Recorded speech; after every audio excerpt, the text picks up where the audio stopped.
హృదయములో నేను దేవుని ముందు ఒప్పుకుందాము అనుకుంటే క్షమించేశాను అన్నాడు. ఇక్కడ హృదయంలో ఏం ఆశించి ఈ మాటలు అడుగుతున్నాడో ఆ ఆశ గుర్తుపట్టాడు ఆయన. ఏం తీసుకుయా, ఏం ఏడుస్తున్నాయింది, అయిపోయింది టైం అంటే ఏడుస్తున్నాయింది, బతకాలనుందా, అందుకే కానీ ఏడుపు, ఓకే పో స్వస్థపరుస్తున్నాను పో, ఇంకా 15 ఏళ్ళు నువ్వు బతుకుతావు పోమన్నాడు. 2, 3, 4, 5 కాదు, 15 ఏళ్ళ ఆయుష్యము నీకు ఇస్తాను అంటే ఇక్కడ దోషభూయిష్టమైన బతుకుతున్న వాడు గావు కేకలేసిన వినపడో. ఎందుకు? అదే యెషయాలో యక్షింపనేరకై ఉండినట్లు యెహోవా హస్తం గుర్చగాల, విననేరకై ఉండినట్టు ఆయన చెవులు మందముగాల. ఆయన ఏం చెవిటోడు కాదు, ఆయనకేం చేతులు చిన్నగాలి. అలాంటి పరిస్థితిలో ఉన్నా దానిలో నుంచి నిన్ను బయటికి తీసుకుని రాగల హస్తం ఆయనకుంది, బాహు ఆయనకుంది. ఆయన బాహువు కురచైనది కాదు, అది విశాలమైనది. ఎలాంటి పరిస్థితుల్లోంచైనా నిన్ను బయటికి తేగలిగిద్ది. ఆ బాహు నువ్వు మొత్తుకుంటే వినలేకపోవడానికి ఆయన చెవిటోడు కాదు, ఆయన చెవులకి మందం లేదు. రక్షిస్తాడు, వింటాడు, రక్షిస్తాడు. కానీ అన్నీ జరగాలంటే ముందు అసలు నీకు దేవునికి అడ్డుగా వచ్చింది ఏంటంటే దోషం అన్నాడు. ఆయన చెవులు మందం లేవు, కానీ నువ్వు చేసావు చూడు దరిద్ర పనులు. అబ్బాయ్ అమ్మా, మనం చేసాం చూడు దరిద్ర పనులు. ఈ దరిద్ర పనులు తాలూకు దోషాలన్నీ ఒక పెద్ద స్లాబ్ లాగా అడ్డుపడ్డాయి. అవతల ఆయన ఉన్నాడు, యువతల మనం ఉన్నాం.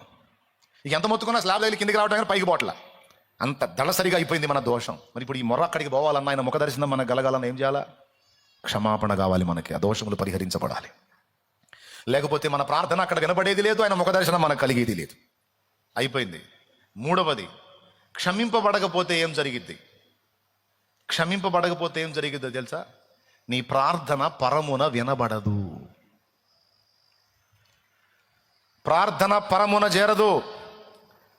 చేసే అన్నీ చేసుకుంటా అసలు ఏ దోషము లేని పరిశుద్ధలాగా మనం మొర్ర పెడితే దేవుని వాక్యం స్పష్టంగా చెప్తుంది, మీ దోషములు మీకును ఆయనకును మధ్య అడ్డుగా వచ్చును అని. యెషయా గ్రంథము 59వ అధ్యాయము 1వ వచనం నుంచి చదువు బిడ్డ. క్షింపనేరకయున్నట్లు నేనైనా దేవుడైనా చెప్పినప్పుడు వినయంతో విని దిద్దుకొని మారు మనసు పొంది సరి చేసుకుంటే ధన్యులు. అయినా మనసును కఠినపరుచుకుంటే నాదేం పోయింది, నేను చెబుతున్నా, 3 మీకే. మర్యాదగా మారు మనసు పొందకపోతే, క్షమాపణ పొందకపోతే, జీవితాన్ని దిద్దుకోకపోతే, దేవుని వైపు మళ్ళుకోకపోతే నీకు 3. స్తోత్రం. ఎరా భయపెడుతున్నావా, బెదిరిస్తున్నావా? అబ్బే నేను కాదు, అసలు నా డైలాగే కాదు ఇది. నేను అన్నీ కలిపి నాకైనా మీకైనా అని చెప్తున్నా. నాకైనా మీకైనా అంటే ఇప్పుడు ఎవరు వార్నింగ్ ఎవరిది? నాదా దేవుడిదా? నాదా పరిశుద్ధాత్మదా? అది ఆయన మాత్రం ఎందాక అడ్డుపడతాడు. అడ్డుపడి విసుగు పుట్టినప్పుడు అప్పచెబుతాడు. దేవుడు అప్పచెప్పిన విషయాలు కూడా ఉన్నాయి బైబిల్లో. అప్పచెప్పినప్పుడు ఇక నువ్వు అంతే. అందుకని అప్పచెప్పింది ఆగొద్దు. శుక్రవారం పాపం ఫాస్టింగ్ ఉండి వచ్చి ఉంటారు, దిద్దుకోండి. పొరపాటు పడని మనిషి అంటే ఎవరు ఉండరు. చిన్నయో పెద్దయో పొరపాట్లు జరుగుతాయి. జరిగినప్పుడు దిద్దుకొని సరి చేసుకొని నిజంగా మారు మనసు పొందాలి. షో చేయొద్దు మన దేవుని ముందు. ఆయన హృదయాలు ఎరిగినవాడు. మొదటిది సమాధానం పోయినప్పుడు శత్రువు మన మీద అటాక్ చేసే అవకాశం ఉంటుంది. 2వది దోషము వలన దాని ఫలము మనం అనుభవించాల్సి ఉంటుంది. 3వది మన ప్రార్థన అంగీకరింపబడదు, పరమునకు చేరదు. చూడు, చదువు, ఆ వచనం చదువు. రక్షింపనేరకయున్నట్లు యెహోవా హస్తము కురచ కాలేదు, విననేరకయున్నట్లు ఆయన చెవులు మందము కాలేదు. మీ దోషములు మీకును మీ దేవునికిని అడ్డముగా వచ్చెను. మీ పాపములు ఆయన ముఖమును మీకు మరుగుపరచును గనుక ఆయన ఆలకింపకున్నాడు. అది ఆలకించడు అని చెప్పేశాడండి. మీ దోషములు, అక్కడ చూడు ఏం ప్రస్తావన తెచ్చాడు చూడండి. మీ దోషములు, అక్కడ ఏం క్షమించాడు అన్నాడు? నీ దోషములను క్షమించాడు. లేకపోతే ఈ దోషాలు ఆయనకి మనకు అడ్డం వస్తాయంట. అడ్డం వచ్చినప్పుడు 2 జరుగుతాయి. 1, ఆయన ముఖము మనకు మరుగైపోయింది. ఆయన ముఖం, ఆయన ప్రత్యక్షత మనకు మరుగైపోయింది. 2వది, మన మొర్ర అక్కడ వినపడదు. ప్రభు మొర్ర వినవా అనే పాటలో ఈ 2 ఉన్నాయి. నాదు ప్రాణము తల్లడిల్లగా దిగంతముల నుండి ఏగా, నాదు ప్రాణము తల్లడిల్లగా దిగంతముల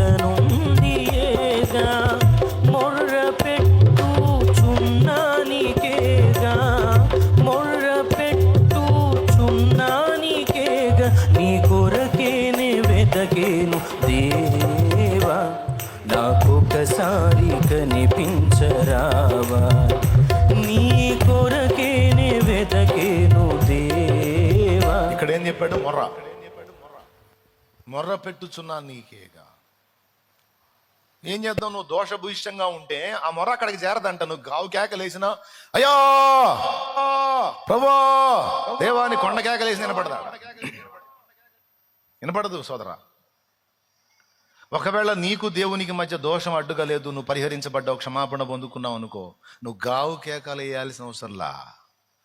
హిజ్కియాలాగా గోడ తట్టు ముఖం తిప్పుకుని, దేవా నీ నీతిని న్యాయమును సత్యమును అనుసరించి నేను ఎలాగో నడుచుకుంటున్నో నీకు తెలియదా? అసలు హిజ్కియా అయితే ఈ రోగం తగ్గించు, నాకు ఇంకా ఆయుష్ ఇవ్వు, బతకాలను ఉంది అనే మనవులు చెయ్యలేదండి. వింత. మీ బైబిల్లో ఉంటే చూపించండి నాకు. నా బైబిల్లో అయితే లేదు. హిజ్కియా ఏమన్నాడంటే, ఇప్పుడు ఆయనకి క్యాన్సర్ వచ్చిందండి. హిజ్కియాకి అనుకుందాం క్యాన్సర్ పుండు వచ్చిందండి ఆయన బాడీ మీద. ఏంది తగ్గట్లేదు, పెరిగిపోతుంది రోజు రోజుకి అని చెప్పి దిగులు పడ్డాడు. దేవుడిని అడిగాడు, ఏందే నేను ఉంటానా పోతానా, ఏం తగ్గట్లేదు ఏందని అడిగాడు. అప్పుడు దేవుడు ప్రవక్త అయిన యెషయాను పంపించాడు.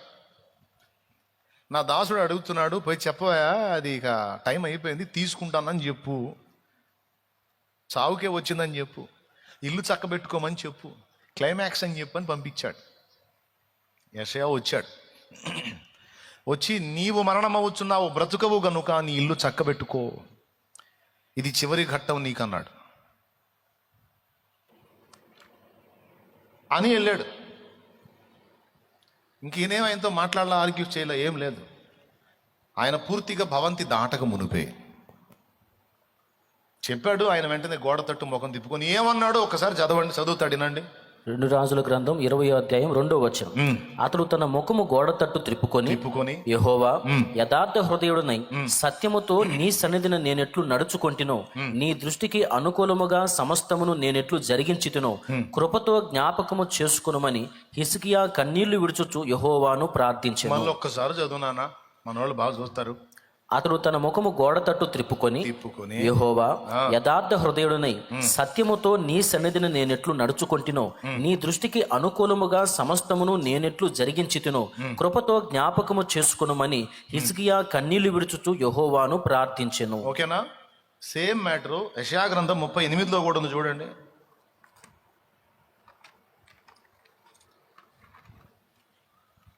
మొదటి వచనం నుంచి చూడు. ఆ దినములలో హిజ్కియాకు మరణకరమైన రోగము కలుగగా ప్రవక్తయు ఆమోజు కుమారుడునైన యెషయా అతని యొద్దకు వచ్చి, నీవు మరణమవుచున్నావు, బ్రతుకవు గనుక నీవు నీ ఇల్లు చక్కబెట్టుకునమని యెహోవా సెలవిచ్చుచున్నాడని చెప్పగా, అతడు తన ముఖమును గోడ తట్టు త్రిప్పుకొని. చూడండి, ఆయన ఎక్కడన్నా కానీ నాకు బతకాలని ఉందని కానీ, నాకు ఇన్నేళ్ళు ఆయుష్ ఇవ్వమని కానీ, నాకు దీని నుంచి స్వస్థత ఇవ్వమని కానీ అడిగినట్టు ఈ 2 చోట్ల ఉందా? చదువున్నాను తర్వాత కూడా. యెహోవా యథార్థ హృదయుడనై సత్యముతో నీ సన్నిధిని నేనెట్లు నడుచుకొంటినో, నీ దృష్టికి అనుకూలముగా సమస్తమును నేనెట్లు జరిగించుతునో కృపతో జ్ఞాపకము చేసుకునమని హిజ్కియా కన్నీళ్లు విడుచుచు యెహోవాను ప్రార్థింపగా. ఓకేనా?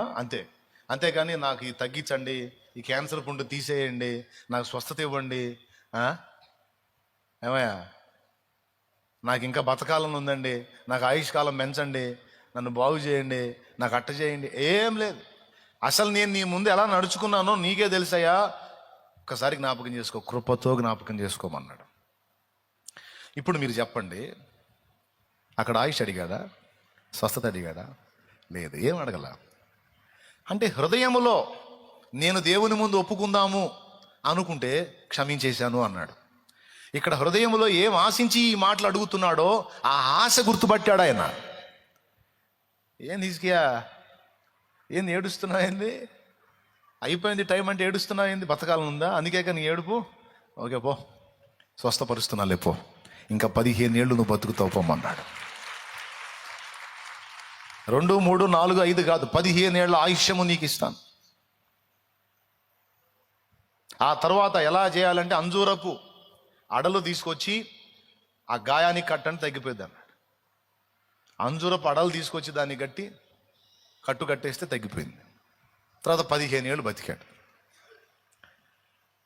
అంటే ఇక్కడ దోషభూయిష్టమైన బతుకుతున్న వాడు గావు కేకలేసినా వినపడో. ఎందుకు? అదే యెషయాలో చెప్పాడు, రక్షింపనేరకయుండునట్లు యెహోవా హస్తం కురుచగాల, విననేరకయుండునట్టు ఆయన చెవులు మందముగాల. ఆయన ఏం చెవిటోడు కాదు, ఆయనకేం చేతులు చిన్నగా లేవు. నువ్వు ఎలాంటి పరిస్థితుల్లో ఉన్నా దానిలో నుంచి నిన్ను బయటికి తీసుకుని రాగల హస్తం ఆయనకుంది, బాహు ఆయనకుంది. ఆయన బాహువు కురచైనది కాదు, అది విశాలమైనది. ఎలాంటి పరిస్థితుల్లోంచి అయినా నిన్ను బయటికి తేగలిగిద్ది ఆ బాహు.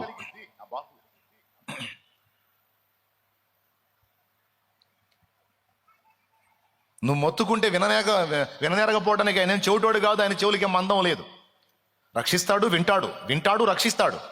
కానీ అన్నీ జరగాలంటే ముందు అసలు నీకు దేవునికి అడ్డుగా వచ్చింది ఏంటంటే దోషం అన్నాడు. ఆయనకి చెవులు మందం లేవు, కానీ నువ్వు చేసావు చూడు దరిద్ర పనులు. అబ్బాయ్ అమ్మా, మనం చేసాం చూడు దరిద్ర పనులు. ఈ దరిద్ర పనులు తాలూకు ఈ దోషాలన్నీ ఒక పెద్ద స్లాబ్ లాగా అడ్డుపడ్డాయి. అవతల ఆయన ఉన్నాడు, యువతల మనం ఉన్నాం. ఇక ఎంత మొత్తుకున్నా స్లాబ్ తగిలి కిందికి రావటం కానీ పైకి పోవట్లా. అంత దళసరిగా అయిపోయింది మన దోషం. మరి ఇప్పుడు ఈ మొర్ర అక్కడికి పోవాలన్నా, ఆయన ముఖ దర్శనం మనకు గలగాలన్నా ఏం చేయాలా? క్షమాపణ కావాలి మనకి, ఆ దోషములు పరిహరించబడాలి. లేకపోతే మన ప్రార్థన అక్కడ వినబడేది లేదు, ఆయన ముఖ దర్శనం మనకు కలిగేది లేదు. చాలా మందికి ఆశ, పాటలు కూడా పడతారు, యేసయ్యా నిన్ను చూడాలని ఆశ అని. హృదయ శుద్ధి గలవారు ధన్యులు, వారు దేవుని చూసేదరని యేసయ్య చెప్పాడు. కనీసం రియల్గా ముఖాముఖి కనపడకపోయినా దర్శనాల్లోనన్నా కనపడతాడు. ముందు అసలు ఆ దోషాలు అడిగేసుకోవాలి కదా. ఏమయ్యా, ఎప్పటికప్పుడు శుద్ధీకరణ పొంది నువ్వు ఆశపడు, దేవా నేను చూడాలని ఆశగా ఉందా, నిజంగా నువ్వు ఆశించి అడుగు, ఖచ్చితంగా నీకు కనపడతాడు. అసలు నువ్వు అడక్కముందే చాలాసార్లు కనపడ్డాడు, అయితే వేరే రూపంలో, నువ్వు గౌరవించే దైవజనుడి రూపంలో నీకు కనపడతాడు. షాలేమన్న నువ్వు గౌరవించావు అనుకో, షాలేమన్న అంటే నీ హృదయంలో మంచి సదభిప్రాయం ఉంది, అందరికంటే ఎక్కువగా నువ్వు షాలేమన్నను అభిమానిస్తావు అనుకో, ఆయన మాటను నువ్వు గౌరవించి తీసుకుంటావు అనుకో, ఆ రూపంలోనే నీకు కనపడతాడు. అర్థమైందా? కొన్నిసార్లు ఆయన ఉన్నదన్నట్టు కనిపించిన అనుభవాలు కూడా భక్తులకు ఉన్నాయి. ప్రకటనలో యోహాను చూశాడు, యెషయా చూశాడు, మోషే చూశాడు, యెహోషువ చూశాడు, యెహెజ్కేలు చూశాడు. నరస్వరూపం కనపడతాడు, దర్శనమిచ్చి మాట్లాడతాడు. కానీ గుండెల్లో ఆశ ఉండాలి, దేవునితో సమాధానం ఉండాలి, దోషాలు కడిగేసుకోవాలి. దోషాలు కడుక్కోకపోతే, దేవుని క్షమాపణ పొందుకొనకపోతే రెండు జరగవు. మన ప్రార్థన అక్కడ వినబడదు, ఆయన ముఖ దర్శనం మనకు కలగదు. ఇది కూడా ఆ పాటలో మెన్షన్ చేశాడు. ఎక్కలేని ఎత్తైన కొండ ఎక్కించుము నన్ను పరిశుద్ధ కొండ, ఎక్కలేని ఎత్తైన కొండ ఎక్కించుము నన్ను పరిశుద్ధ కొండ, చక్కని ప్రభు నీ మోము చూడా, చక్కని ప్రభు నీ మోము చూడ, నీ కొరకే నీ వెదకేను దేవా, నాకొకసారి కనిపించరావా, నీ కొరకే నీ వెదకేను దేవా, నాకొకసారి కనిపించరావా. ప్రభు మొర వినవా, ప్రభు మొర వినవా, నీ కొరకే నీ వెదకేను దేవా, నాకొకసారి